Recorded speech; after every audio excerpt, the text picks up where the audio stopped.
player's unique, and then when you just do that, and you do it every Monday, every Tuesday, Wednesday, Thursday, and it becomes a habit. And so when there's 100,000 people in the stands, or it's 10 degrees, or it's 100 degrees, you kind of create the right habits, and you do it over and over and over. To me, I think that's kind of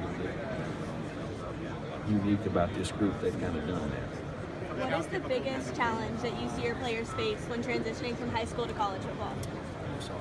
What is the biggest challenge you see your players face when transitioning from high school to college? Well, to me, I'd say the first thing is if a kid's good enough to go play college football, that means he was probably a really good high school player.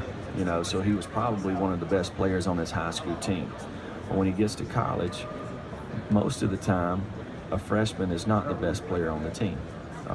So I think it has something to do with a little bit of maturity and really expectations. You know, I think that's the big thing is, you know, to me, I try to tell these freshmen is you're going to be a better player when you're a senior than you are as a freshman.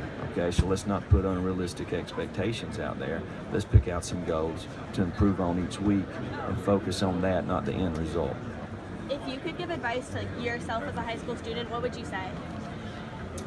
As a high school student? The high school version of yourself. Yeah. To me, go to class every day, go to school every day. It's one of the first things I do as a recruiter when I'm looking for a prospect. I want to see his transcript. I mean, obviously you got to look at their grades, but I want to see their attendance. Because somebody that's going to class every day, that's not missing school, is probably somebody that's accountable. Coach, how difficult has it been to game plan for Deshaun just because he's such a dual threat quarterback, be able to do a lot of different things to an opposing defense? You know, he's very unique. He can make all the throws. You know, they got playmakers everywhere. They're good up front, very well coached, good tight ends, good runners. So, you know, it's not just him. There's a lot of good players, but he is unique in the fact that he can extend plays. You know, you can cover him, but he may get out of the pocket and break run, or he may extend the play, and you got to cover him for longer. They may just have quarterback design runs. So when they start doing that, it's like playing with 12. How difficult is it for you to game plan for your secondary against their receivers? I mean, they really exposed Ohio State with regards to the deep pass and things along those lines. You know, they got one of the top receiving corps in the country.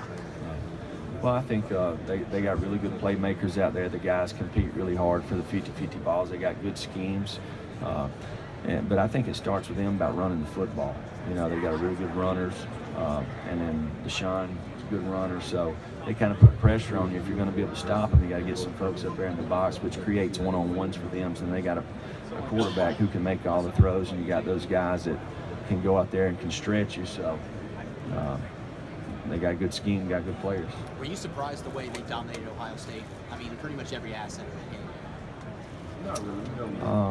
You know, I don't know much about Ohio State. I've studied Clemson, but I mean, they were here last year and they're here again, so they've been dominating a lot of folks. Obviously, offensive, defensive line, it's one of the trenches. How do you see that matchup playing out between your D-line and their offensive line? Well, I don't know. We'll see. That's why we play the game.